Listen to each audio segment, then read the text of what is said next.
Hey everybody, it's David Spencer once again for Stereoland in Bloomington, Minnesota. Thank you for joining us here for another video. This time we have an incredibly special guest. It is my pleasure to introduce to you Garth Powell, Senior Director of Engineering at AudioQuest. Welcome, Garth, and thank you so much for your time today. Well, thank you so much, David. I was wondering if we could just take a moment before we get to our questions. Could you just give us kind of a brief history of what got you to AudioQuest and maybe what you were doing, before you came to this company?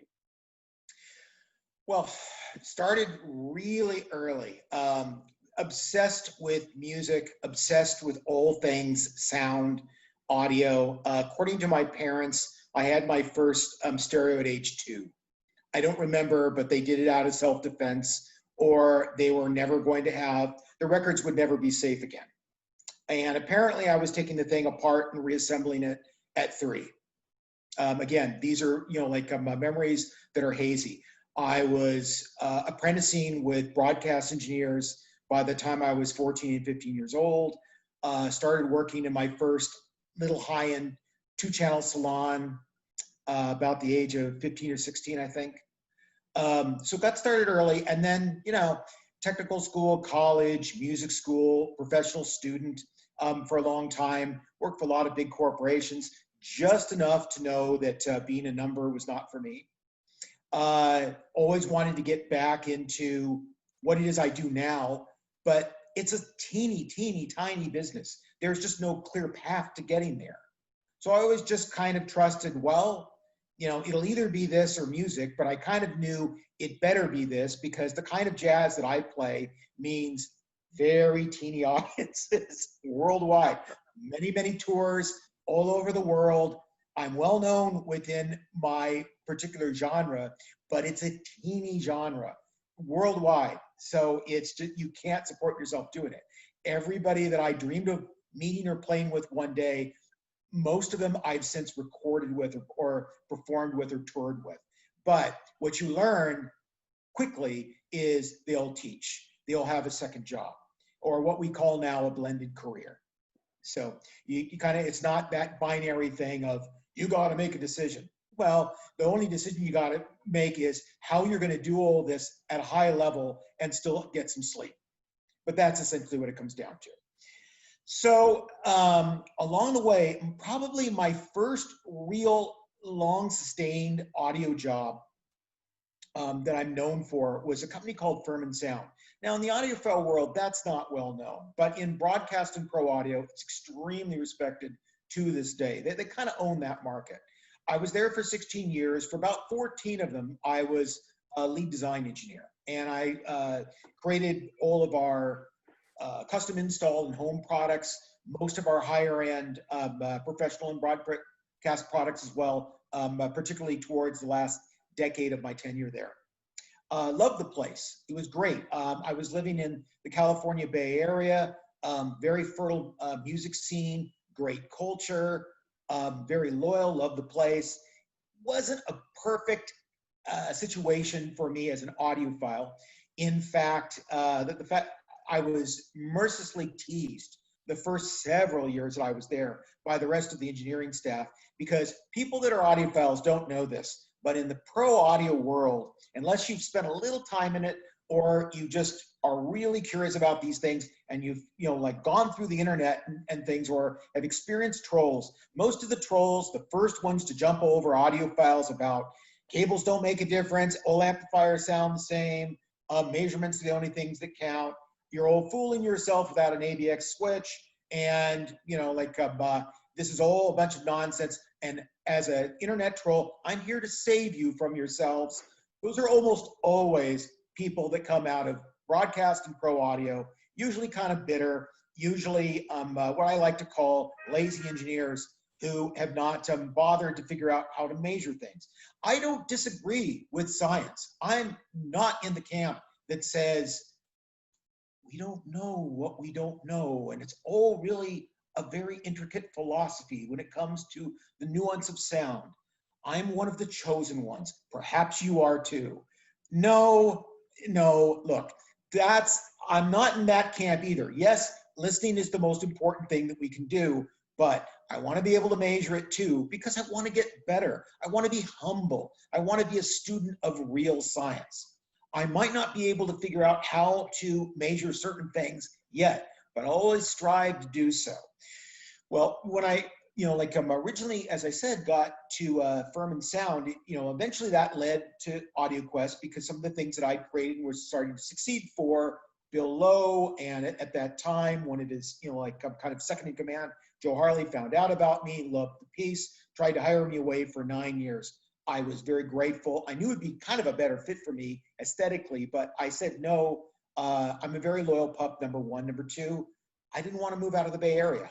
And essentially, those were mostly the first one, but the second one too. I was doing very well in the music scene there. It was just the wrong time. But the interesting thing about Furman, and that I'll always remember, because it's kind of the genesis of all of this, I had no idea, with everything that I'd studied, the people that taught me explained that if you're going to be a good audio engineer, you need to understand everything about a dynamic or condenser microphone, everything about the loudspeaker and the crossover and the cabinetry and the loading and the filter networks and the way in which they work, and every piece of electronics in between. It is one circuit, one chain.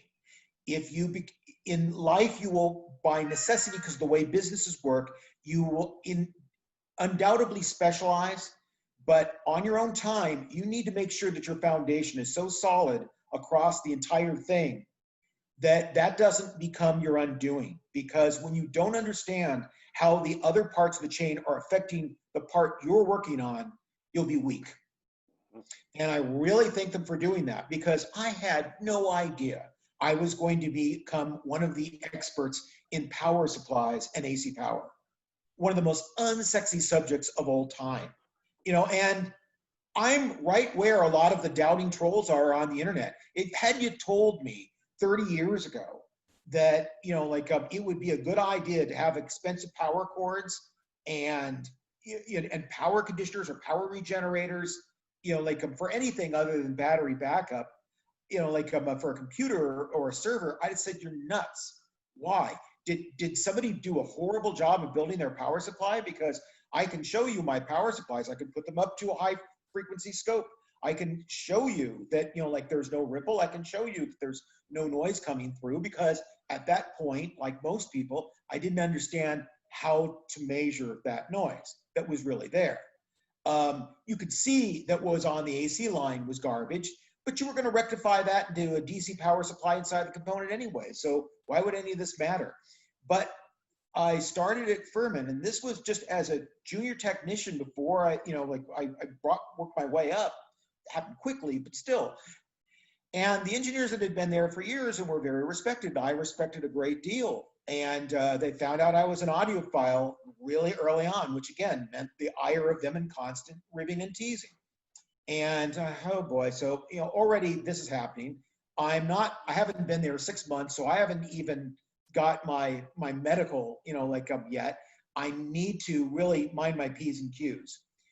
But they decide oh, you've got one of those fancy stereos at home, right? Yeah, well, I guess so. Oh, well, you need to bring this home. This was their most expensive. This was about a 75-pound power conditioner. It had a huge isolation toroid transformer in it. It was balanced power output. It had surge suppression. It had special filters in it. It did everything. And they were telling me all the broadcasters, recording studios are loving this. They've measured 12 dB less signal to noise ratio on some of the best consoles and boards in the studios and so forth when they use this. You're gonna love it. Wow. And at that point, I didn't even realize this could make this much of a difference. But this is a real legitimate place. We had an expensive lab. They measured everything. I can't wait to bring this thing home. And at that time, I couldn't have afforded this piece. So what a treat. So I bring the thing home, and I told the story before, but I do my usual little ritual. I'm running vinyl at the time. This is, this is the 90s. Had a CD player, but that wasn't quite serious yet. They were still getting better.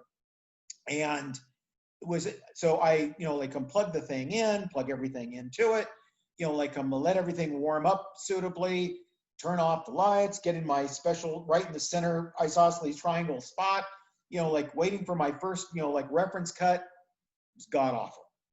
It's like, what the hell just happened? And I wasn't in a frame of mind to think this technology is bad. My frame of reference was, what did I do to this piece? Oh my God, am I in trouble? So, I'm young, I'm single. Most people's kitchen would have been a kitchen. Mine was a lab. So I take the thing apart, pull off the top, start going around, measure all the circuits, check all the points. Nope, everything looks good.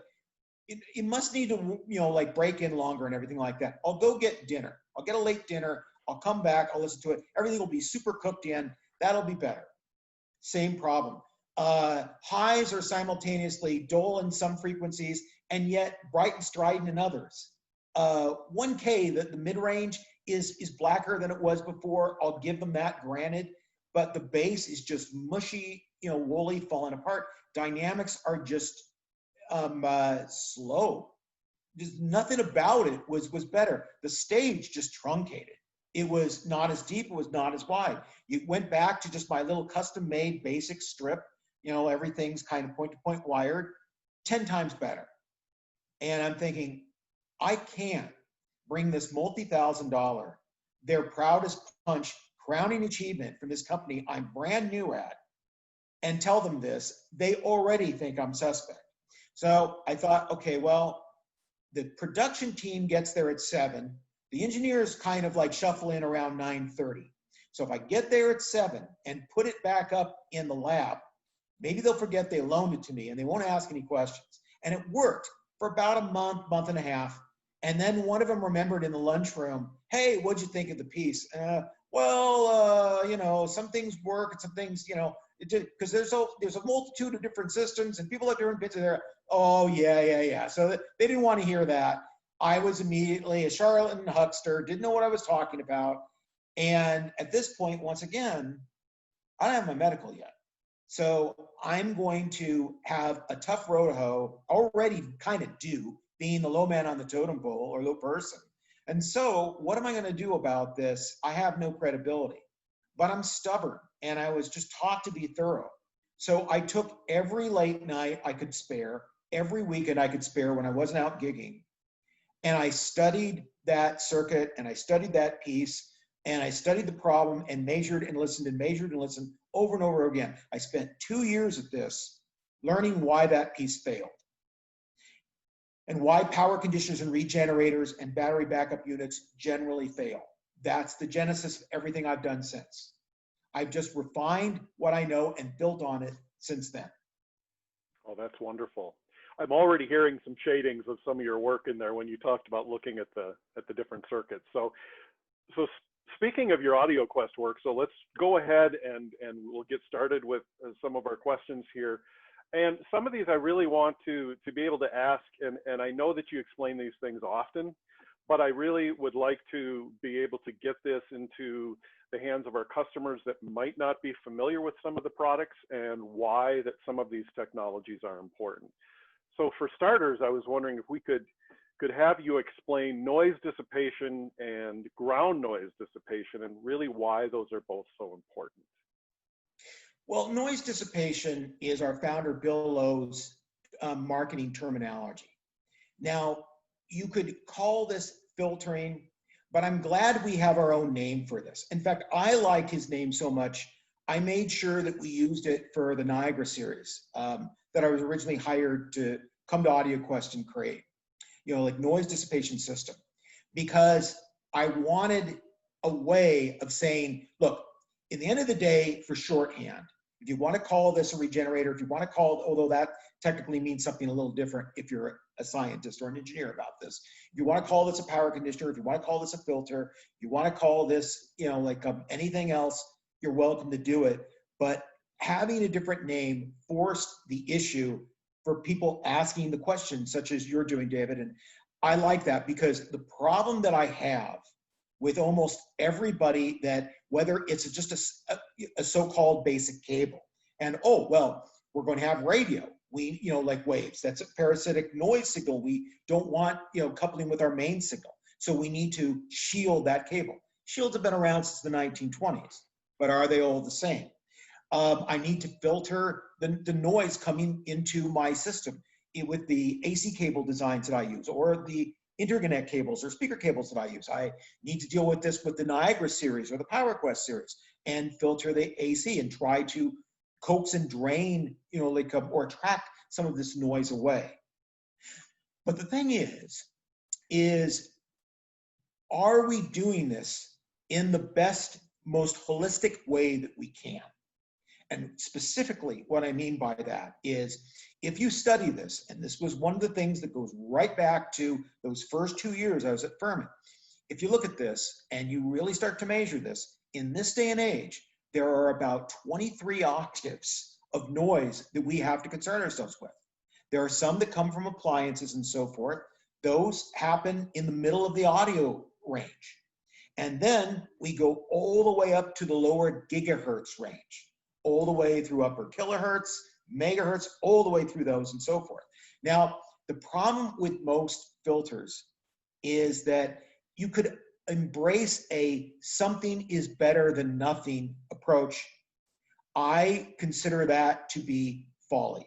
In some instances, I would almost rather have nothing than a whole bunch of something that's very narrowly defined, because of what I would call in science the linear approach, which is just simply put the even approach.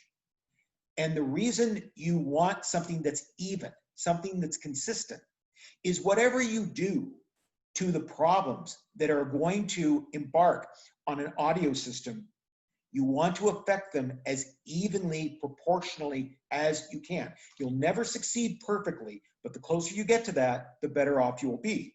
Because when noise is induced into a system via a cable, via a chassis, through capacitive coupling, through the power, wherever it might come in, you have a situation where you have this massive range of frequencies that this can be happening. And if you try to address this massive range of noise to where I built a conventional filter, and at a particular octave or half octave, I've lost 80 decibels of noise. Congratulations, that's wonderful. This masking effect that's covering up your low-level information. In fact, I've proven this on differential tests in a mastering lab. You can lose for your low signal, like the stuff that carries your harmonics, your extreme highs, your stage width and depth. You can lose up to 1/3 of that signal to masking effects today. It's like this, I don't want this, I want this. But I can't have something that at 1 octave is like this, 1 octave is like this, and 1 octave is like this, and then this, and then this, and then this, going up 23 octaves. I want to go from this to this consistently. It's very hard to do, but you have to get as close to that as you can, or you've effectively revoiced the system. Not at all dynamic levels, but where the low-level detail is. And the low signal levels, that's your high resolution. In video, that's your high definition.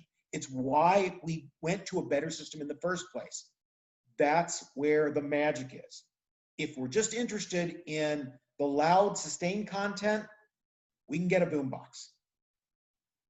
Okay, very good. That's wonderful. Thank you. Once again, another question here for somebody that's less familiar with your technologies. So can you explain the zero or no characteristic impedance? And I think they're both in your speaker cables and your power cables. And once again, the question would be, okay, why is that so important? Well, in part for the reason I just talked about. I'm always interested in trying to take these classic dilemmas and problems we've had in engineering, and how do I make things as linear or consistent and even as I possibly can? Well, something about old cable. Let's, if you're from the pro audio world, you might be very familiar with an AES, EBU digital cable. That's 110 ohms. You might have a word clock cable with BNC connectors. That's a 75 ohm cable. The cable that those of us that are old enough to remember having an aerial on our roof before cable and satellite. 75 ohm cable. Now, when they say and it's written 75 ohm right on the jacket. Now, when they say 75 ohm, what do they mean by that? Do they mean I can take an ohm meter, I can take the two leads, put one on the positive, one on the shield or ground, and measure 75 ohms? No, that's an open. If I go for 200 yards, I won't be anywhere near 75 ohms. It'll be less than 2 ohms. What they mean by 75 ohms is that two things: the geometric relationship between the positive and the negative, or high and low, and what's the insulator, what's called its dielectric constant. Those are the two things that determine the characteristic impedance of the cable, which only essentially means that it was designed for a circuit that at the source end is designed to output 75 ohms, if it's, if that's what it's designed for, and the component that it's going to, the load end, is also designed and sees a perfect representation of 75 ohm. You can measure this with your ohm meter. You can measure this with an impedance bridge in your laboratory. In that particular instance, you want a cable that's been designed, optimized for 75 ohms. This will minimize noise. This will minimize noise effects that come in it. It's just beautiful. Exactly what you'd want. Can you do this with a loudspeaker? No, you can't, because the impedance is wavering all over the place. And also, what comes out of the amplifier, be it valve or be it solid state, is a fraction of an ohm. And it better be, because you would lose half your power output if you tried to terminate, the same matched impedance into the loudspeaker. It just simply won't work. The situation's too inefficient. So you have something that's very efficient. It's a fraction of an ohm going into a much higher impedance, and it's varying. So you can't use that trick of having a cable with a characteristic impedance that's matched. In the old days in professional recording studios, for an interconnect cable, you could do this, but the way they did it typically was with output transformers and input transformers. Those had their own problems, those had their own distortions, and people decided to get rid of those by the early 1960s. But when they did this, now all of a sudden, again, just like a loudspeaker and a power amp, you've got a very low impedance going into a very high impedance. So now but the thing is that your cable, traditionally, whether it's twin line zip cord, whether it's a coax cable, twin X cable, quad, whatever it might be, those are the design or the topology, the geometry inside. The problem with all those is that they're going to have some kind of characteristic impedance. There might not be a number on the jacket, but the designer might not even know what it is, because they say, well, it doesn't really matter. And to be fair, who knows? I mean, it kind of doesn't, because there's no specific number that's going to help them. But the problem is that it's ultimately hurting them. It's hurting them because because of its unmatched, and this is another circuit in between. You have all kinds of noise and reflections coming back at the highest frequencies. Now, for audio, you can make a very cogent argument that this is too high of a frequency to matter, but it always matters because you've also got radio frequency noises that are coming through.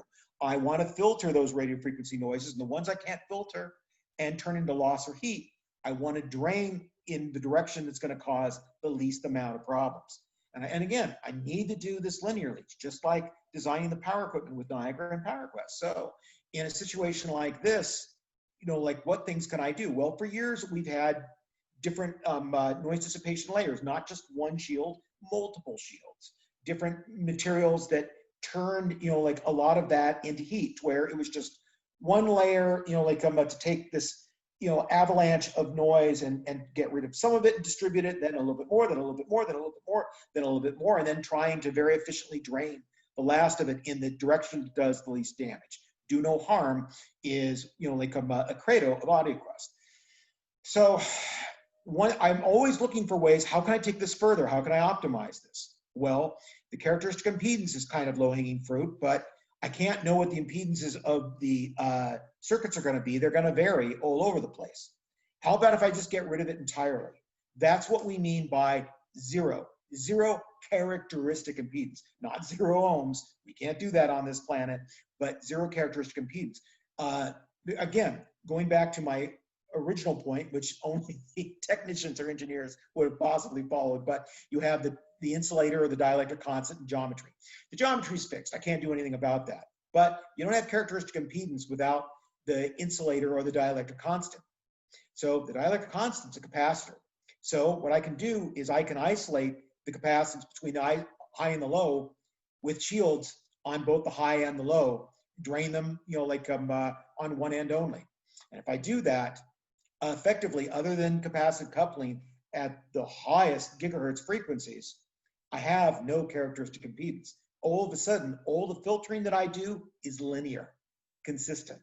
So that's one advantage. The other advantage is if this cable is used for a speaker or the cable is used for a power cord going to a power amplifier.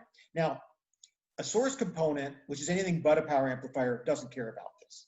But your power amplifier does. Your amplifier to speaker does too, because they're both situations where you've got a variable current. It's in power. It's constantly modulating with the audio signal. And you don't want to current compress, make things slow, muddy, boomy, and listless. When we got an audio transit, like I would make as a percussionist, bam, I want that impact right now. And the thing is that the best power amplifiers have the power supplies to do this, but they're going to need current right away because you have a situation where their impedance has gone from a fraction ohm to nearly zero within milliseconds, like 10 or less usually. And you have a situation where its impedance has gone to nearly short. Well, it's going to, try to grab a lot of current, up from the wall and push this back out. Any kind of cable that's got a characteristic impedance is going to work against this. It's going to impede or restrict that fast, impedance. Essentially, you want that wire to look, that cable to look like something that's 2 inches long, that's basically virtually not there. We always say the best cable is no cable. Not radio, not done that way, but as short as possible. So the idea is to try to mimic that. And if I can get rid of the characteristic impedance, I get rid of one of the biggest parts of current compression there ever would be. So yeah, so essentially you have two advantages with zero. You got a power amplifier going into a speaker for a speaker cable, or you got a power cord that's going to a power amplifier or to the Niagara that's going to feed potentially a power amplifier. You want that zero technology for sure. And for everything else, you still want zero because your noise dissipation will be far more linear over a much wider range of frequencies than we ever could have done with simply shield layers and carbon layers and some of the other ways in which we do this than we've ever done before. Okay, very good. That's wonderful.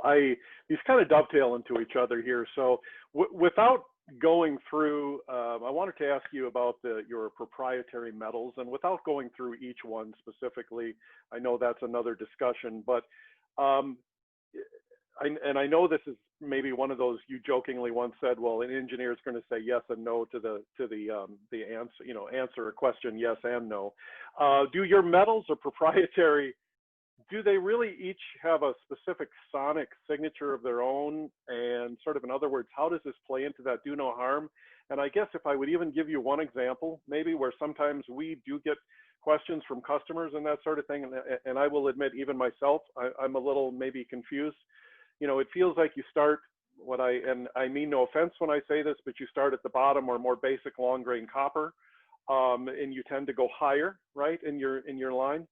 So if you take something like a Blizzard power cord, which is perfect surface copper plus, and then the next step up gets you into that Storm series, but that Thunder cable is using a long grain copper for at least a portion of it. So sometimes, we get questions, how does that really all play into it, and what sort of sonic signatures? And you don't have to cover it all, but like anything that you feel like maybe could touch on to help would be wonderful. Yeah, this is always a marketing dilemma, for sales too, because it becomes these things where people need, there are so many variables. People need something that's simple that they can point to and grab a hold of.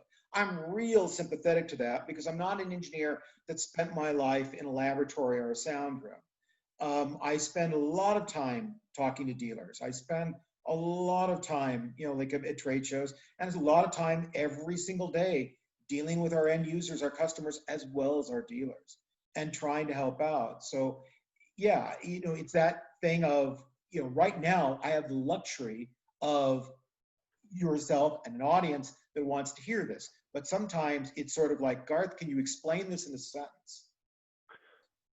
So, okay, I'll challenge myself that way. All these different metals, all these different grades in a sentence or so, what's it come down to? Noise dissipation. The more expensive it comes down to, or the more expensive the grade, the better the processing of that grade of metal, the better and more linear the noise dissipation.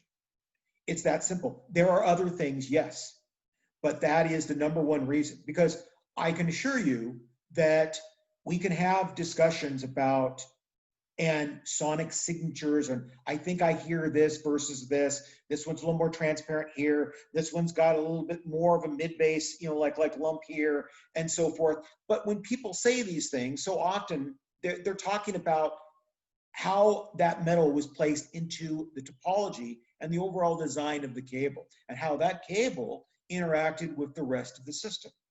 Again, the entire system is one circuit, one chain, functioning together. Everything is affecting everything else. So it's never really quite that simple. And as important as the metallurgy is, it's one ingredient. It's one tool that I have to grasp. The topology of zero and ground noise dissipation and solid, conductor technology, the way it's implemented in the Storm series, is so important. I can get away in certain aspects or certain parts of the design with using a slightly technically less pure grade of copper and have it beat that, like a Blizzard in the Wind series, because there are technological things in the Blizzard series I couldn't do, the way I did in the Storm series. And for good reasons. It wasn't just for a price differential, it was for a ergonomics differential or difference.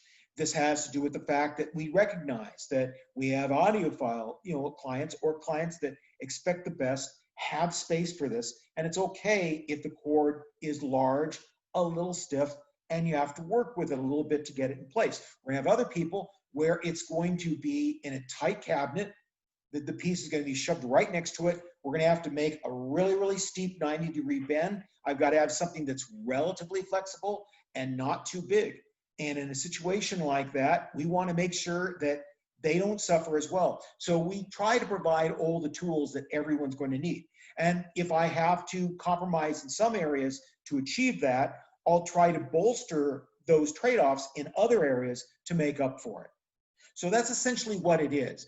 It's sort of like, and I would break it down if I look at your original thing of like, well, it's inconsistent because this one uses better metal here, but this more expensive one uses a metal that is higher in your hierarchy, supposedly not as good. I would say, again, it's the tool cabinet. It's what you do for a given application. And if I can use a car analogy, you've got a Porsche 911, you've got a Range Rover. Both excellent cars. What's best? Well, am I on a track or am I off-road? Right. Off-road, I want the Range Rover. On the track, I want the Porsche. Right. And I really heard from you, and thank you for really, that's very helpful.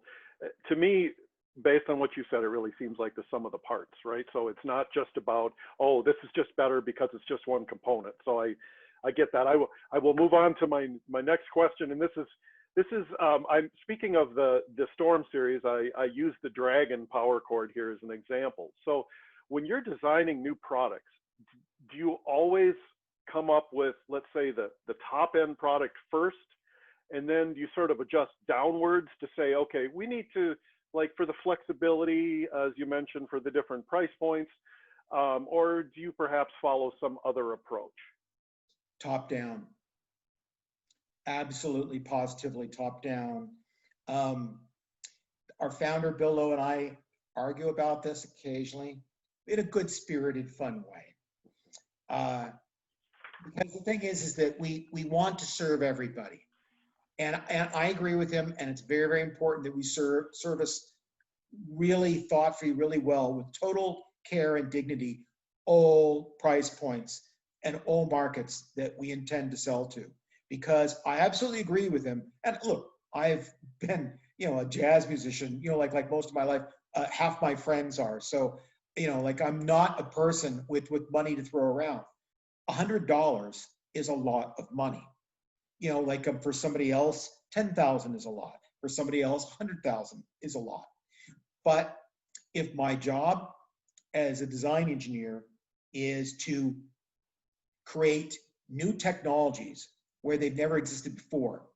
Now, I've worked for other places where the idea was the sales team comes in, the marketing team comes in, some of the engineers, show up, and everybody spitballs and has ideas that based on marketing research and based on talking to our dealers and based on, talking to the magazines and reading the tea leaves, we feel that the future for next year and 2 years after that is here. And this is what we need to design, and this is what we need to get ready for. There's nothing wrong with that, and that is a valid approach if you're designing a commodity product. Because let's be frank, if we're selling toilet tissue, what's the big difference between the 5 different brands? It's mostly going to be marketing, because you're going to really, really have a difficult time parsing this any other way, and you're not going to have a salesperson in the aisle of the grocery store sitting there ready to explain to you the fine nuances between 5 different, brands. It's never going to happen. All right, but if you're trying to, in high resolution, high definition, high performance, if you're pushing the envelope, if you're trying to redefine in a legitimate way, a way with character, what the next technology is going to be, you can't possibly know what that is until you've invented it.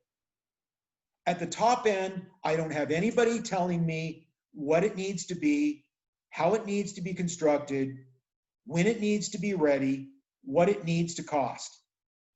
It's learning, pure education. Once I've learned something and I present that to our founder, Bill Lowe, and maybe some other people in the group, from there, we start determining what might this cost? How far into the line could this be implemented? What could we do to find some ways of making it a little bit more cost effective, but get most of the effect, and so forth. So it's definitely top down for me. Okay, very good. All right. So speaking of developing products then, and when you're developing, whether it's early on prototypes or testing out new products, what types of music do you like to listen to? What tells you that, yeah, this is hitting the mark? Well, there's a number of things. The first thing is that you never listen to one system only, multiple systems. And then even within those systems, we'll bring in different parts, different speakers, different amplifiers, different cables as needed. Because there's always a danger of tuning a technology or something new around a system. It's something I became very talented at in my very early years when I didn't have much money, but I had a lot of time. And I learned to hammer on every circuit that was inside my electronics and every connector and everything that I did and placement and everything to where that system just sung. But you couldn't take some of what I'd done and put it anywhere else. It would have been completely impractical. So there's always a little bit of a danger of doing that. And I think sometimes a lot of well-meaning manufacturers fall into that trap. So that's the first thing. It's got to have wide application. You can't make it work on everything, but you want to do your best where that's concerned. And then as far as the music is concerned, I will listen to electronic music. I could listen to techno, particularly if it's appropriate, because I have to know for customers that are going to do that, how that's going to affect things. But honestly, if I'm really listening to nuances and details, it's going to be acoustic music recorded really well, which does not mean an audiophile label. It just means simple, really simple. As little compression and limiting as possible, as simply recorded as possible, as unprocessed as possible. And if I really have to tweeze the smallest differences between just, like down to, do I use 2 strands or 3 strands here? Like how clean is this connection? Stuff where you're really, really having to listen hard.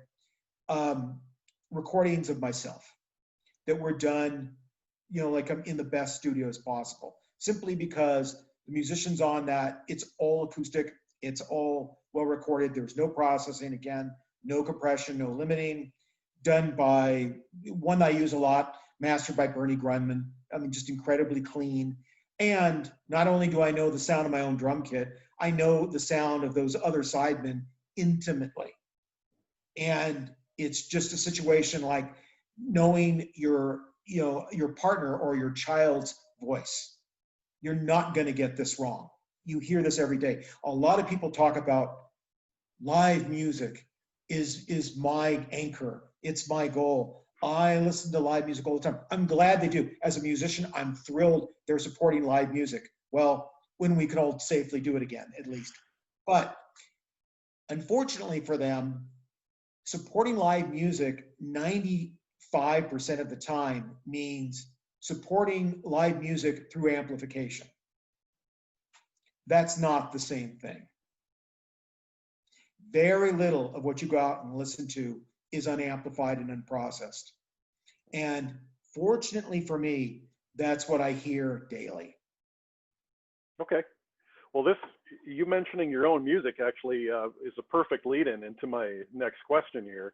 And I mentioned that I take interest in this. I'm a drummer as well. So you kind of touched on it, I think, with this last question, but how does being a professional drummer really influence your work and your design specifically while at AudioQuest? Well, again, the fact that you know what things sound like to a point where I've heard so many myths through the years, but in a way they're not. It's intellectual sleight of hand. Things about how, when we brought all these so-called golden ear audiophiles into our AES room and we put on, VRX tests and, or the AVX tests, excuse me, and all of a sudden, all these people, we showed that they were wrong and they all got confused and they couldn't hear the difference. I'm sitting there listening to all this and I'm thinking, how is this possible? Or the things that I've read about, the human brain can't really hear, slight variances in decibels or frequencies, or the human ear can't remember anything more than a few seconds. So if you're going to do an A/B, comparison, you got to do it right away. Even better if you got a switch where you can just go back and forth really fast so that people aren't confused. Actually, that's the most confusing thing you could ever do because you're not going back to the beginning and hearing the same thing. And you're not getting a chance to concentrate. But to people that say nonsense like this, it's training. You don't have to have golden ears. That's elitism. It's nonsense. Yeah, some people are going to be born with a little more talent than somebody else, but trust me, from a person that's been playing, drums since I was 11 and percussion since I was 11 years old, was playing in symphonies from the time I was 16, had lessons all the way through. I'm fortunate in that regard. Parents didn't have a lot, but they made sure I got those. Thank you. But the thing is that it's what Edison talked about. It's a little bit of inspiration and a whole lot of, sweat equity. It's not exactly what he said, but paraphrasing. But that's right. Perspiration is what he said. That is exactly what it is. It's the work. People that would sit there and say, you're not going to be able to, hear this, after a couple of minutes and everything like that. So we've got to speed up that A/B test. Well, to be fair, that might be true for someone that's confused and not used to doing it very often because they haven't practiced it enough. Me, I can come in 3 days later and tell you what I heard last and why the new one is better or worse, and specifically why. Right. And it's not because God gave me anything special. It's because I've got those 10,000 hours at doing this. It's why any professional musician that's been trained in the old academic way and knows their theory can hear a song, a simple pop song, one time over a crappy 70-volt speaker hanging in the ceiling of their local grocery store, go home a week later, and if they still remember it, and they likely will if they're a trained musician, simple melody, they can transcribe it for you. They're not geniuses. They've been trained to do this. Okay. Yeah, very good. Thank you, sir. So this is, you know, you've touched on marketing as being obviously part of the process, just like engineering, design, all of those things. Is there anything magical for you from your perspective, just from the engineering perspective, as far as knowing when it's time for the new design, maybe in one or more of your product ranges? Technically, there are sort of sales marketing, you know, like rules for most electronic pieces, whether it be power, an amplifier, a preamplifier, and so forth. Usually, it's somewhere around 7 to 10 years is average. You know, cables, you might end up like saying, you know, refresh the line every decade. Other things, as they get more into a commodity area, you might argue it needs to be, you know, like a much more brisk updating than that. But what I really find at AudioQuest in particular is that never occurs quite in that way. It's never really driven that way, because what ends up happening is technologies make themselves apparent, or the demands of the market having a new technology, such as HDMI. A new standard comes up, and you work to meet and exceed that demand. That's so. Essentially, in terms of what's pushing it, it's rarely the marketing that's pushing it. Okay. It's almost always the fact that we've got a better mousetrap. Let's do it. Okay. Well, I'm taking this opportunity to, I threw in here sort of a selfish question, if you will. And actually, part of this comes from the fact that I have subwoofers in my system that are not protected right now, right? They have monsoon power cords, but there's no protection there whatsoever, no filtering or anything. And I'm hoping to get to the Edison outlets at some point. But I wanted to ask, and I'm just throwing this out as a name, if there's been any thoughts to something like what I would just call I don't know, a PowerQuest 1 and Niagara 500. Something smaller for these systems that are, or components of systems that are elsewhere, that, you know, we're not fooling ourselves. We know you're not going to pack a Niagara 7000 in a little box. But has there been any thought to anything like that in terms of a more standalone wall-based or outlet-based type technology? Wouldn't be wall-based, wouldn't be outlet-based, but it would be much smaller. It would be vertical, and it'd be floor standing, something that can go behind a powered speaker, something that can go behind a subwoofer or next to it, and have a very slim profile that works for that application, something you can hide. Now, the problem is to do this the way I would want to do this. And by the way, that product has been on our planogram since I started at AudioQuest. The problem is we haven't got to it yet, because the numbers are going to be a little bit lower, and we've had so many other things that we've needed to do first, but it will happen ultimately. The thing is that to do this properly, I would want to, for those applications, I'm going into powered amplifiers. So therefore, I'm going to want, you know, essentially the transient power correction. And I'm going to have the transient power correction circuit. The truth of the matter is that I have about a third of the real estate that's inside, say, a Niagara 3000. So obviously, I wouldn't make it a rack mount or a typical component, you know, like size, but it won't be a teeny box, because there's no way to fit that circuitry inside something like that. Okay. So it'll be a compromise there, but it will be done. Yeah. Okay. Very good. Thank you. That's good to hear. So if you could pick only one product that you're probably most proud of in the current AudioQuest line that you've designed, what would that be and why?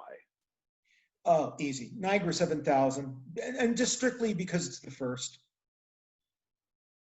That was the first thing that I did at AudioQuest. So, you know, you're always going to have a love for it for that reason. But the other reason is because of it, in a sense, it's not even just specifically the 7000, it's everything that led up to it. I was never hired to design cables. I have a talent for it. I can design microphones, I can design speakers, I can design preamplifiers, I can design mix consoles. I was trained to do all these things, but I specialize. And Bill Lowe had a very, very successful cable line that he designed single-handedly for 35 years before I showed up. You know, I never would have imagined that I would be designing cables. It's certainly not why I was hired. It's just that I was allowed to do so much research and development. And I spent so much time spending hours and hours and hours talking with Bill, and then also talking with Joe Harley, who had been his ears through a lot of those decades, and, you know, like had other interesting input to share on what was done. And I was able to learn a lot and put a lot of things together. Their instincts were superb.